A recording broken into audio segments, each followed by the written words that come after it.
Hi అండి, ఎలా ఉన్నారు? Welcome to my channel.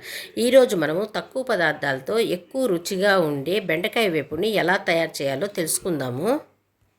బెండకాయల్ని ఈ టైప్లో తరుక్కోవాలి. ఈ టైప్ బాగా వాష్ చేసి ఒక ఆరబెట్టేసి ఇట్లా ఒక హాఫ్ కేజీ తరిగి పెట్టుకున్నాను. దీనికి ఆనియన్స్, పచ్చిమిరపకాయలు ఒక 2 పచ్చిమిరపకాయలు, కరివేపాకు, తెల్లగడ్డల్ని క్రష్ చేసి పెట్టుకున్నాను.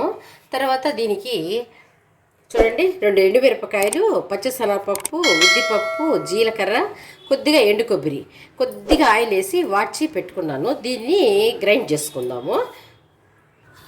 చూడండి వాటిని పొడి చేసుకొని వచ్చినాను. స్టవ్ వెలిగించి కడాయి పెట్టుకుందాము. పెట్టుకున్న తర్వాత దాంట్లో చిన్న స్పూన్ ఇది ఒక 4 స్పూన్లన్నీ వేస్తాను ఆయిల్, కొద్దిగా ఆవాలు, కొద్దిగా జీలకర్ర, దీంట్లో పచ్చసన్నపప్పు, ఉద్దిపప్పు. ఇప్పుడు ఆనియన్స్ వేసుకుందాము. ఒక ఆనియన్ తీసుకున్నాను, దీన్ని ఆనియన్స్ వేసుకుందాం. దాంట్లోనే పచ్చిమిరపకాయలు, దాంట్లోనే కరివేపాకు వేసుకొని వేసుకుందాం. ఒక్క నిమిషం అట్లా అనాలంటే. తర్వాత ఈ బెండకాయలు, 2 బెండకాయలు ప్లస్ ఈ ఎర్రగడ్డ ఆనియన్ ఒకేసారి వేగిపోతాయి కదా, అందుకని ఒక్క నిమిషం అట్లా అనేసి తర్వాత ఈ బెండకాయ ముక్కల్ని కూడా వేసేయాలి. వేసుకుందాము. కొంచెంసేపు హై ఫ్లేమ్లోనే వేయించుకోవాలి.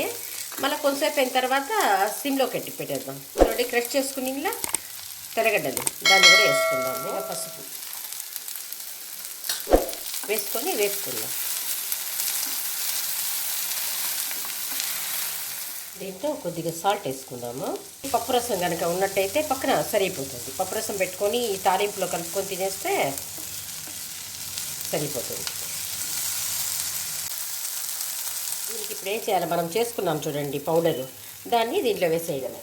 చూడండి చూపించింది, ఇంత పౌడర్ వచ్చింది. ఇది మొత్తం వేసుకునేద్దాం. అంతే, బెండకాయ ఫ్రై రెడీ అయిపోయినట్టే. స్టవ్ ఆపేసినాను. ఇది చాలా టేస్ట్గా ఉంటుంది, ఒకసారి ట్రై చేసి చూడండి. వేడి వేడి అన్నంలోకి కలిపి ఒక ముద్ద తింటే చాలు, రుచి భలే ఉంటుంది.